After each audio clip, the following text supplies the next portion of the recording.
Right, hello everyone and welcome to ENGR 49815. We are commencing on this rotary aerodynamics research course over the summer, and I'm fortunate enough to have at the moment 6 students enrolled and 1 TA who will be helping me out learning some of the techniques that I've been developing over the last 6 years since I started my PhD to explore off-design loading for propellers and other forms of rotary aerodynamic devices. So we could talk about prop rotors, prop fans, or helicopter rotors, for example. So this course has been set up as a research course. The idea is that there's some money available and under the College of Engineering, or the Armour College of Engineering, whereby we can set up these research courses. And what I want to do is get enough students to the stage that you can develop some numerical models for exploring off-design loading for propellers. Hopefully that's where we'll get, but specifically that's what I want to get to. We'll get to as close to that as we can, and there'll be a mixture of abilities across this group. There's a mixture of educational levels in the group, and pretty much students are going to learn, each one of you will learn at your own pace. So because we're tackling quite a difficult topic, rotary aerodynamics is itself a specialty within aerodynamics, which is a complicated thing anyway. I don't want to just give you guys piecemeal tasks. I don't want to say we're going to look at this part and I'm going to give you what is quite an involved task. I wouldn't want to just give you a piece of code and have you guys use it without understanding it. So what I want to develop in each one of you is the ability to develop things from scratch. So those of you who have just taken 304 with me, 304 Mechanics of Aerostructures, you'll know that I'm very hot on students being able to understand and develop their own codes rather than using, for example, a pre-written code. So for that, I want you guys to gain something from this experience, and what I want you to gain is the ability to understand how propellers work. And so you're going to learn what we're doing to explore off-design loading, which means you've got to learn the basics. So we're going to go through propeller theory. We're going to go into elements of rotorcraft theory. So rotorcraft are helicopters and tilt rotors. And then we're going to focus on engineering level models for blade loads. So engineering level codes generally means one that can run on a computer that you or I would own. It's a bit of a wishy-washy definition, but it means that we're not using, for example, full RANS CFD to determine numerical loads on the propeller blades, simply because those codes are too computationally expensive. I'm not a big fan of using CFD to determine what's going on for rotary aerodynamics because it often doesn't perform particularly well. And the methodologies that we'll be developing, so blade element theory, is actually at the heart of a lot of these more complex computational fluid dynamics codes anyway, and we'll talk more about that as this course goes on. I'm just going to get my dog to stop chewing her bone in this room because that's going to be really annoying. Excuse me. Poppy, can you kindly fuck off elsewhere and do that, please? Thank you. Let's go do this over here, shall we? Poppy, go over there. Thank you. Just not in here. Thank you.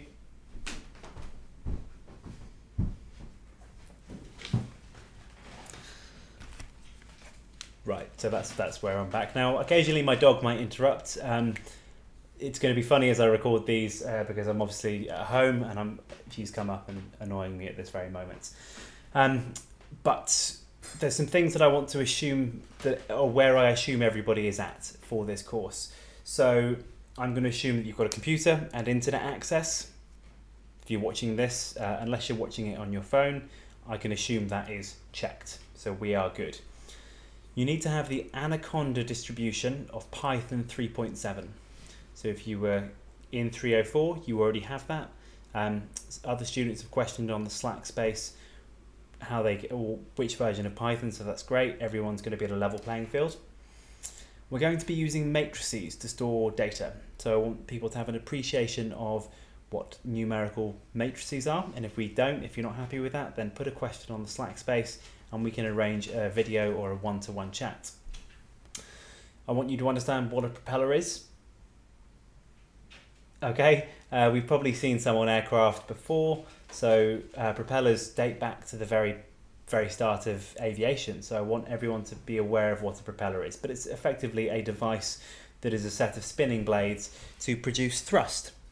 So thrust is what helps propel the aircraft forward. This is a 1/8 scale propeller blade from effectively what is a Doughty R408J. This is made of titanium, so usually 2 or more of these blades on a propeller spins around, produces lift and drag, which then get converted to thrust and torque.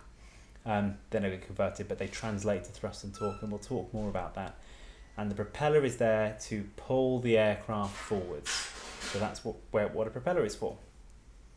I want you guys to have an appreciation of what a helicopter is. We've all seen what helicopters are.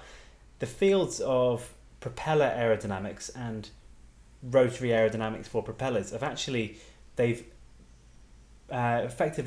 diverged at their very inception. So when helicopter aerodynamics was first being explored, they looked at propeller aerodynamics and went down another route.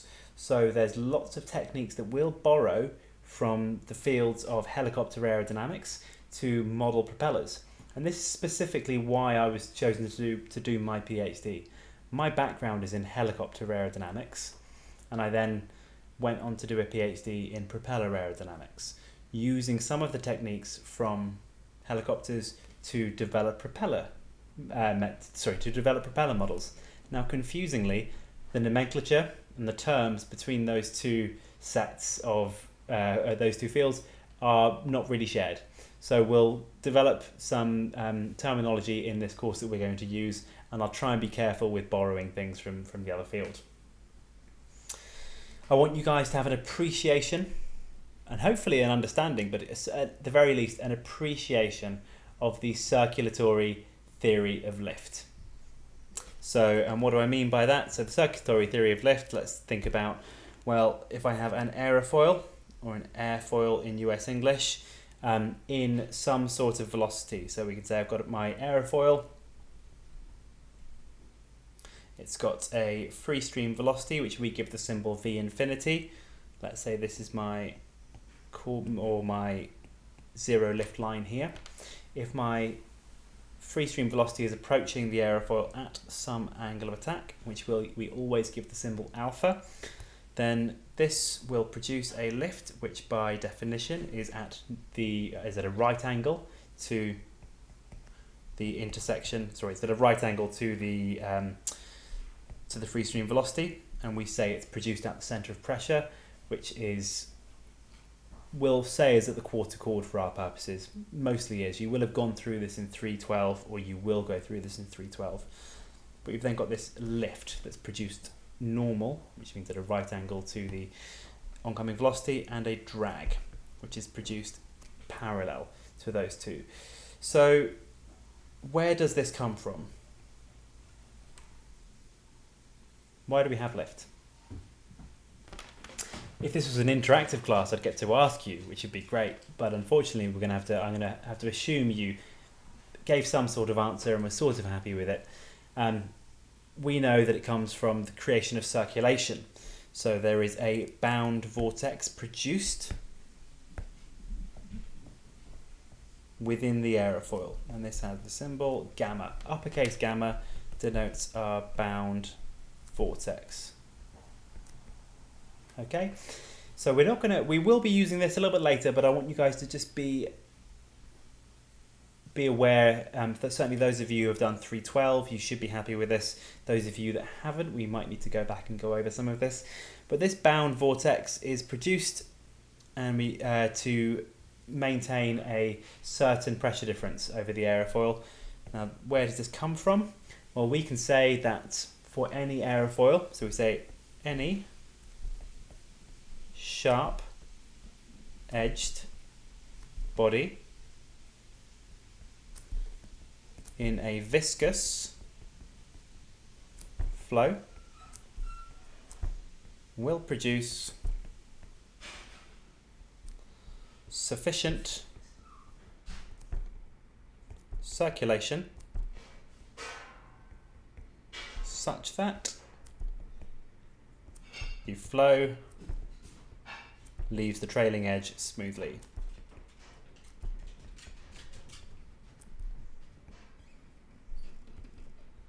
I realise I've written that out. I will probably start putting this over with typed words because my handwriting is terrible. So I'm going to post-edit this to put typed words over.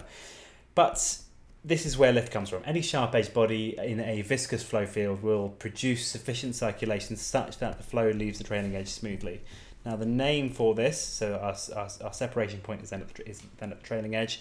The name for this, as you guys will all know, hopefully, this is the Cutter or the Cutter-Joukowski condition.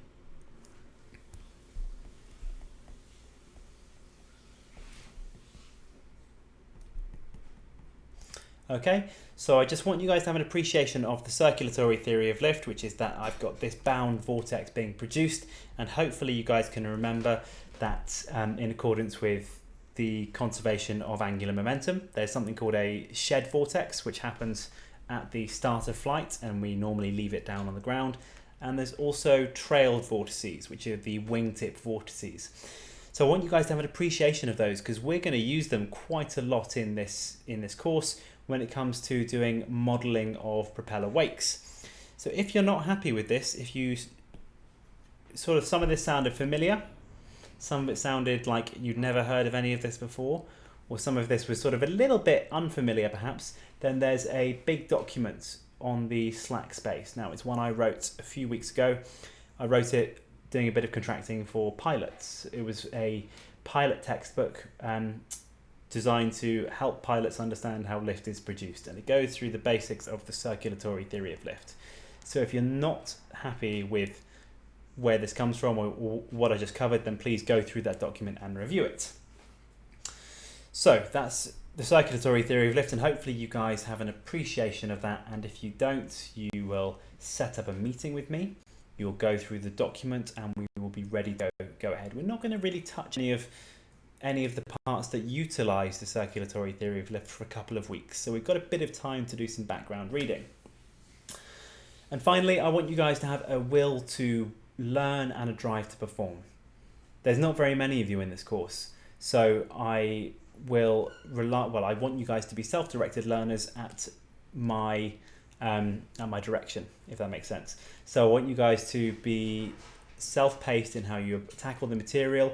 I will be able to give you much more as we go along. So if you are really performing well, then you can take more and I will happily proceed with you guys.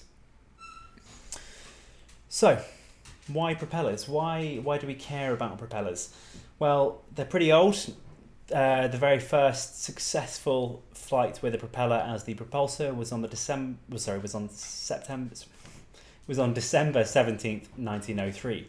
Now, we know that's the very first flight of any aircraft ever. So they're not exactly new or cutting edge in terms of propulsion technology, but they are far more efficient for high subsonic flight than turbofans and certainly than turbojets. So they're efficient, which is really good. Another reason why propellers are particularly interesting, and I suspect why they will become sexier over the next 10-15 years, is that a propeller can be driven by an electric motor. A gas turbine engine cannot easily be driven by an electric motor. So as a drive to greener aviation, pushing away from fossil fuels, then I believe that a re-emergence of the propeller as the propulsor for aircraft will be coming. So the trouble with propellers, or not necessarily the trouble with propellers, but the trouble with the study of propellers is that the literature is all over the place. Now, we can look at the the dedication page on my dissertation. Let's have a look at this. Let me just find it. Here we go. A single quote I chose in my dissertation.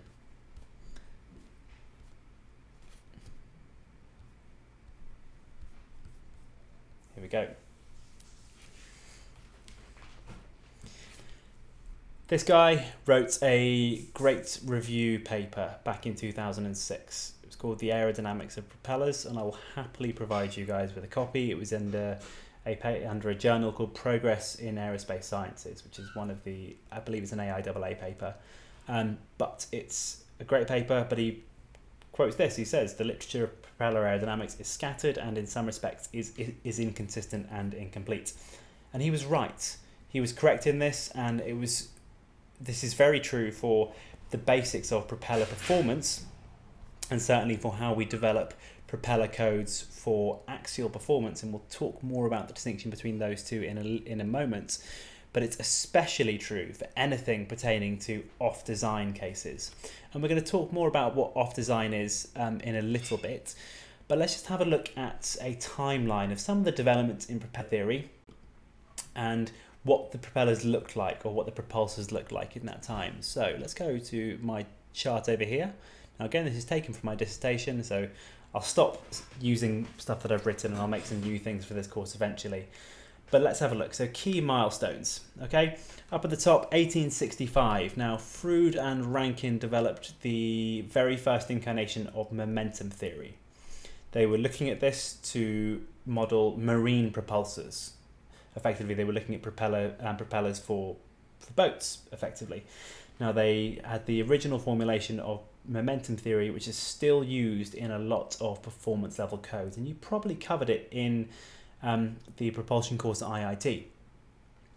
Then we're moving on to 1892. I'm not going to butcher his name. I think it's Drewecki. You guys might want to correct me on that. I'm presuming he's Polish.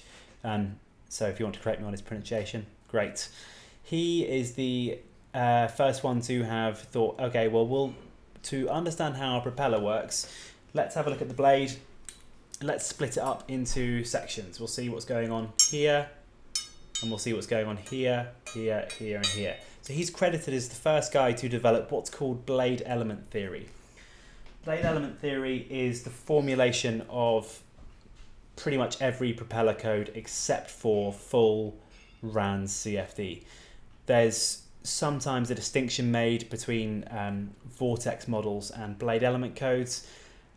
It's a bit wishy-washy because blade elements effectively just says, how can we look at this blade? How can we understand what's going on at each section? How can we take a 3D flow field and look at what's going on at these different cross sections?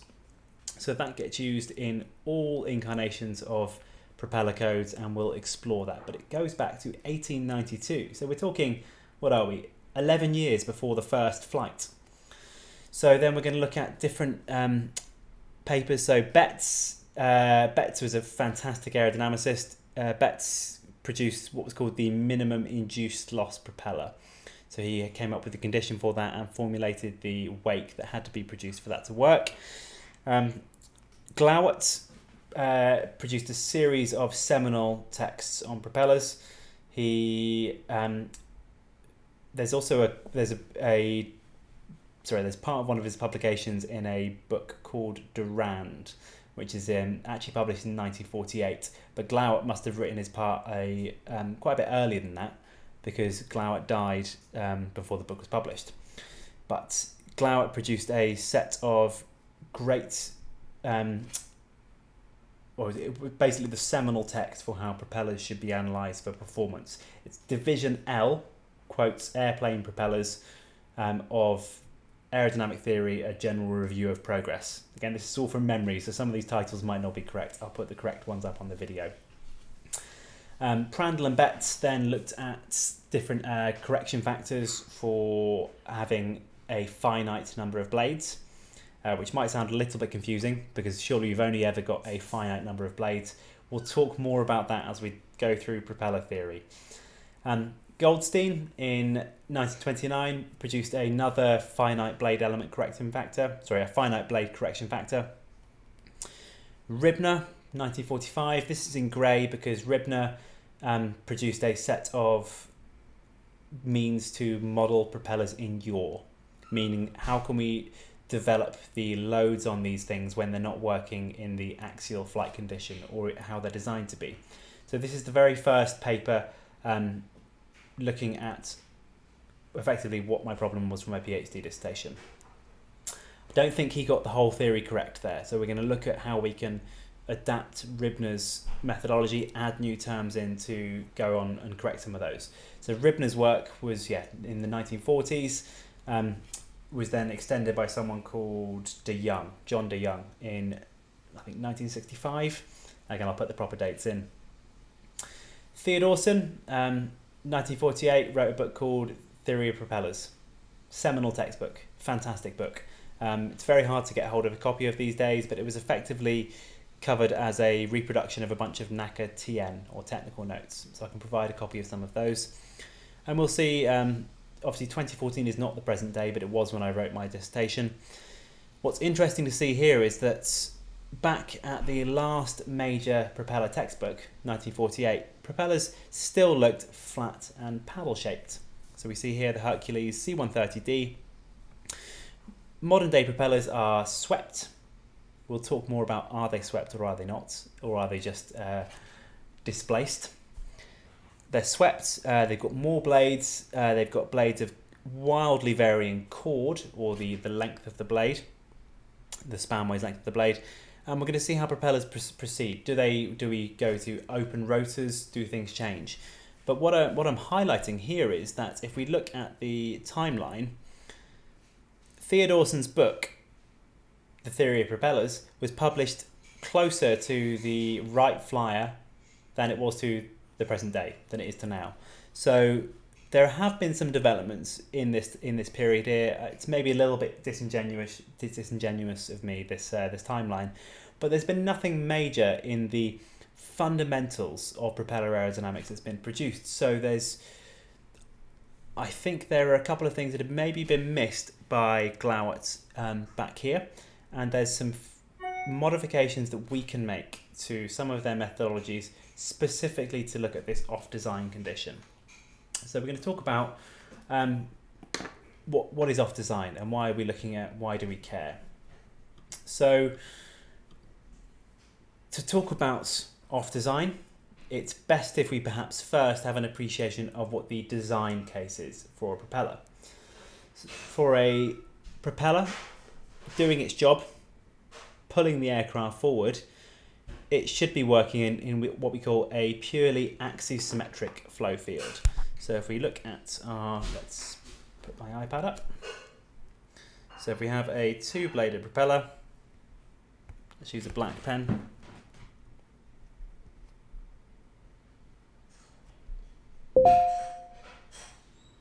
Two-bladed propeller spinning round, and I'm going to introduce my first symbol, omega. We're going to say is rotational speed.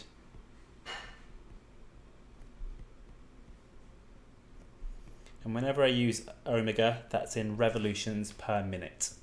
It's not an SI unit, but it's one that's often used to talk about propellers. So an axisymmetric flow field means that all of the incident velocity is uniform. I've introduced another word there as well. I've introduced this term incident. Let's just zoom out and erase this bit because I don't need to see this anymore.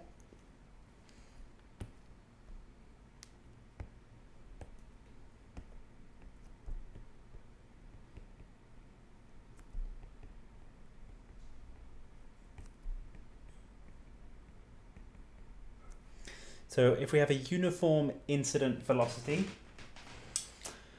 first you need to define what incident is. So let's talk about that. Okay, our propeller sits on the aircraft spinning round. Now we're going to make a distinction between incident, induced, and inflow here. Three separate things. So we have to think about if we have a humble aircraft.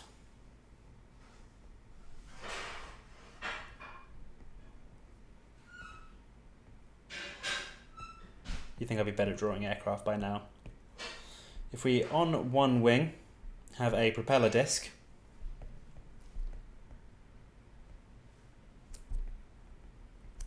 then we can appreciate that there is some velocity in whatever flight condition we might be at in this disc here.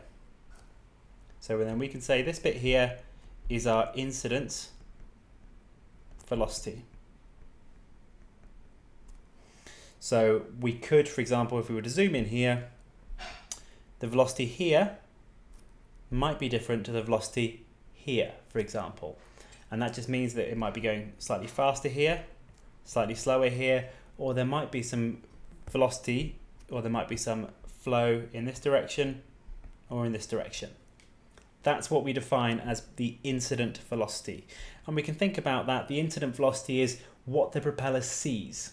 What velocity would be present at the propeller disc. Disc is just the area that's swept out by the propeller blades. What that velocity is at the propeller disc where the propeller not doing anything. So that defines for us our incident velocity. We also know that propellers do something to the flow themselves. So as they're spinning around, they cause an increase in velocity. So air is sucked in towards the propeller, and it's then accelerated out. So we know that actually the velocity at the propeller disc is going to be faster than it would have been because the propeller's spinning. So that velocity there is, we define it as our induced velocity.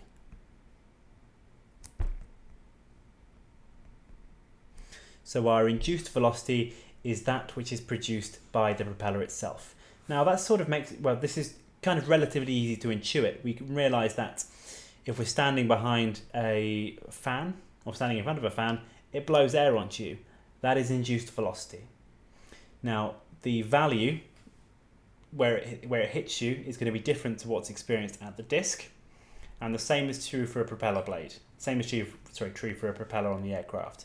So actually we're going to look at means of modelling that, but I just want to say that this part is the induced velocity. What would be seen without the propeller there is the incident velocity, and when we add these two together, we get inflow.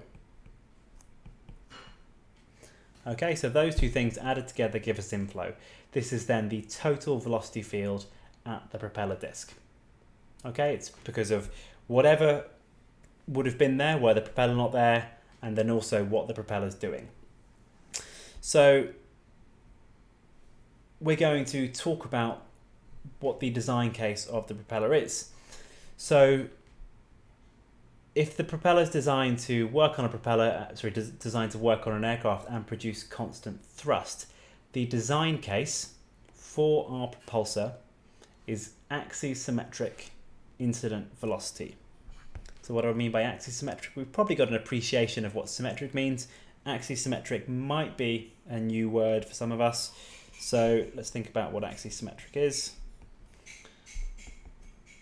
Let's draw a, that actually might be a left-handed, no, that's a right-handed, yeah, it's a right-handed axis system I've drawn. It's not a very good one. Then we can appreciate here that any body of revolution,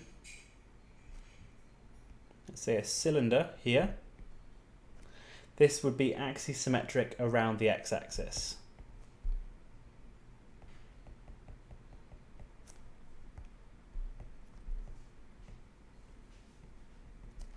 So axisymmetric around any axis means that we're axisymmetric. So when we're talking about the incident velocity to the propeller, we assume that it's axisymmetric around the thrust axis of the propeller, such that those blades, when they're spinning, as this blade is spinning around, it doesn't see any change to the velocity that's occurring at the propeller disc. That's what we mean by axisymmetric in this case. I think my wife nearly walked into my thing then, so excuse me. So that's the design case for the propeller, is this purely axisymmetric induced velocity. Now that's what we like to have occurring on propellers. We like that because it means that our blade loads are steady with time. We're going to talk much more about this as we go forward, but this is just the introductory lecture, so we're going through things and what we're going to cover in the whole course. We can probably appreciate that if let's draw these in proper aircraft axes now. So I'm going to draw X, Z, and Y. So if this is my axis set here, if I were to draw my propeller disc on, This is in the XZ plane. And I was to draw a propeller blade spinning round, then we might be able to appreciate that if my velocity that's approaching the propeller disc is not axisymmetric, then actually, as this blade spins round, we have unsteady loading.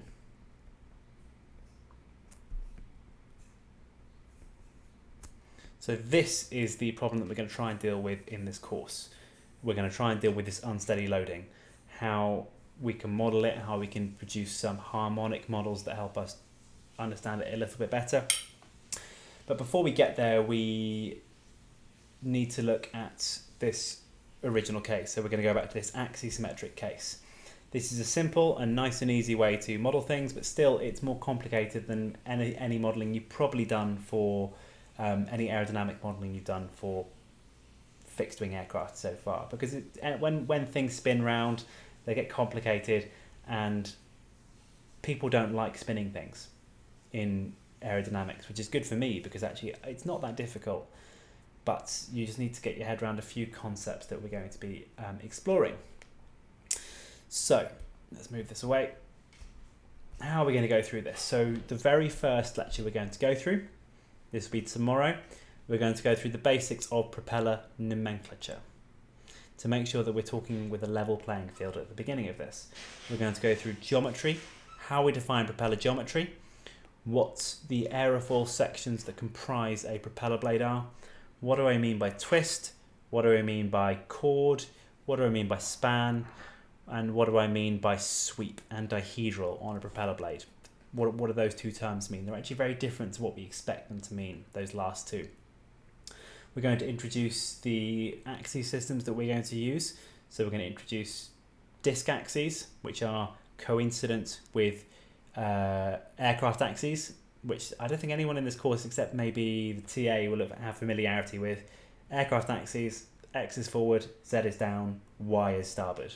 We're going to use those as our disc axes. We're then going to introduce a rotating set of coordinates as well. We're going to introduce those as blade axes, and we're going to look into also, well, what else have we got? We've got blade element axes. We'll look at those. We're also going to look at non-dimensional coefficients for propellers. We're going to explore specifically the thrust and power coefficients. Now, those have got slightly different definitions to propellers than they would do for rotorcraft. The non-dimensional choices that are made for those are slightly different to what you might expect from fixed wing theory, and we're just going to go through those conventions. So once we've got all of those things out of the way, we're going to go into first off looking at blade element theory, how we can understand fundamentally how to make slices through our blades and then model those as a set of two-dimensional sections acting together. Once we've got those, we're going to say, well, how can we look at the aerodynamics? How can we determine an effective angle of attack for each of those sections? How can we determine an effective angle of attack and an effective velocity? We're then going to use those. Once we've got them, we can say, well, we can look at how can we then determine two-dimensional lift and drag. Once we've got lift and drag, we've got to convert those into thrust and tangential force, which are what both pull the aircraft forward and what make the propeller hard to turn, so which gives us our induced power. We're then going to look at converting them to total thrust through integration, total torque through integration, and then converting that to power. And once we've got those two, we'll be able to understand propulsive efficiency of a propeller, and we'll be able to produce graphs of, say, thrust coefficients, CT, versus advance ratio for a propeller. Now we would expect this to be a graph that goes like this. We're going to show that, and we're going to go through the theory. Again, I've introduced thrust coefficient, haven't told you how to define it yet. Advance ratio, haven't told you what it is yet. Okay, advance ratio is a non-dimensional measure of forward speed for a propeller. We'll talk more about that. Some of you guys might have already covered it in propulsion, but we'll go through all of this tomorrow. Once we've got our blade element model working, we're going to try and compare it to some experiments. and we'll realise, hey, we're really over predicting our thrust here. We're really over predicting our thrust. So we'll make a model. We will have CT versus J, and we'll get some numbers that look a little bit like this. That might be our graph. And then if we compare them to some experimental data points, it will look, well, that ain't right.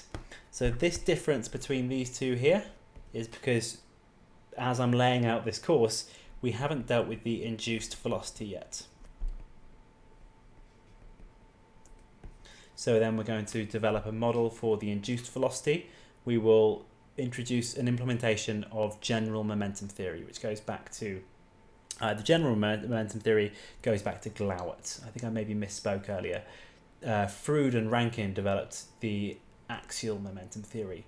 Glauert developed it to produce the generalized momentum theory, which also includes something called tangential induced velocity, and we'll cover all of that as we go through it. So then we're going to modify our model to basically produce that sort of curve, and we're going to do some pretty good results here. We're going to get some results that match up pretty well to experiment, and in doing these we're going to go back and look at some legacy data. Particularly we're going to be looking at performance of both swept and straight propeller blades, and we're going to look at all of those things and how we can produce these graphs to look quite well. We're then going to look at some more complicated models for induced velocity. We're going to look at vortex models. So this is where we need to be aware of the circulation present in our blades. So if we have our bound circulation within the blades, we're going to think about, okay, well, if my blade is then actually a finite length and it has some load distribution on it, then that load distribution means I've got a spatial variation of circulation, which means actually I'm going to have to be trailing circulation all the way from my blades. And we're also going to look at it and say, well, also, if this is also a function of time, I'm also going to have to shed circulation into my wake as we go through. So this is really complicated. Okay, this is maybe beyond undergraduate study, so some of this is going to be follow along and we'll see what we get out of it. But it's here because you guys are excellent scholars and I want to give you guys an understanding of some of these things. So this red part here is unsteady aero that we're going to cover, and these bits here that are the trailed circulation.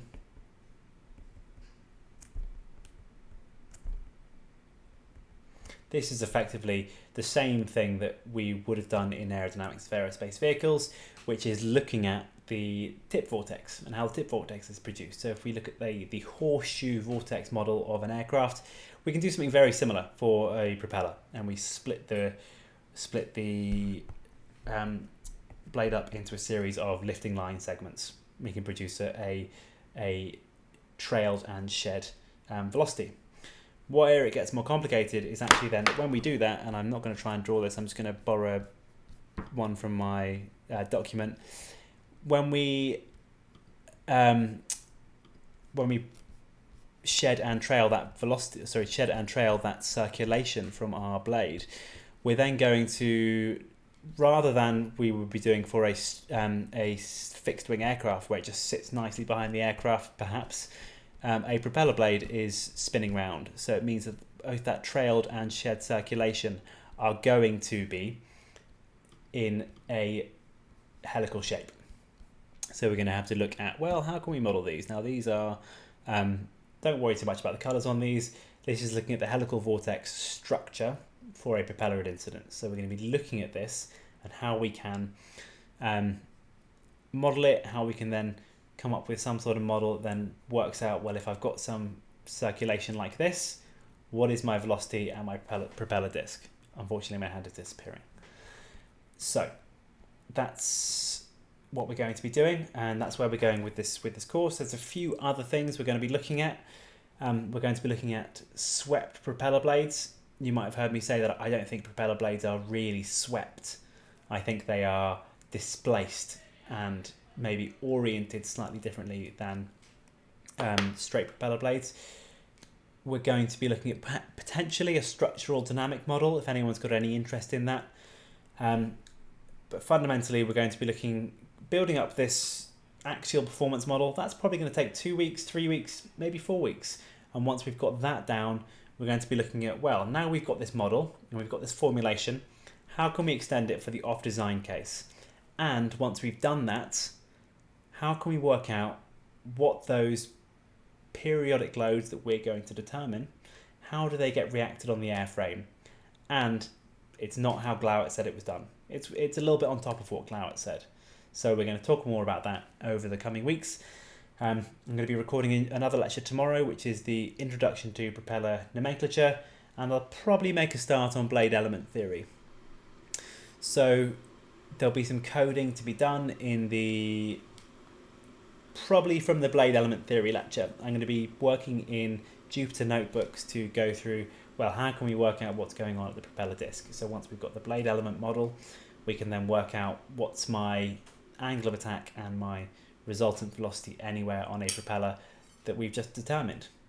And then because of that, we can look at it the other way. We can say for a given set of conditions for an aircraft, what's our optimum propeller? We're going to produce that. So as this course progresses, we're going to have more feedback. I'd like to have office hours on Friday this week. I'll be moving to live in the suburbs for a couple of months, so my recording ability is not going to change really. I might have a slightly less nice setup to work out myself, but I will hopefully be able to produce quality videos. You might just hear my mother-in-law yelling in the background. Not anything mean, she just will often yell around the house. Lovely lady, very loud. So my videos will be changing as we go along. Please use the Slack space, put questions on there. Because there's so few of you, I would like it if all of the communication, unless it's about personal circumstances, could be done in public forums on the Slack space. We're going to be having office hours as well, hopefully on Friday. I will work out a time that's suitable for everybody, or suitable for the most number of people, where we can have a Zoom meetup and we can just talk about the material we've covered so far and hopefully iron out any queries or questions that anyone's had. So I thank you for your time in listening today, in watching. More of these videos coming. We'll probably have 2 more lectures this week and then a talk on Friday. So I hope you are all having a wonderful day. I hope you had a lovely Memorial Day weekend, and I will see you all later in the week. Take care.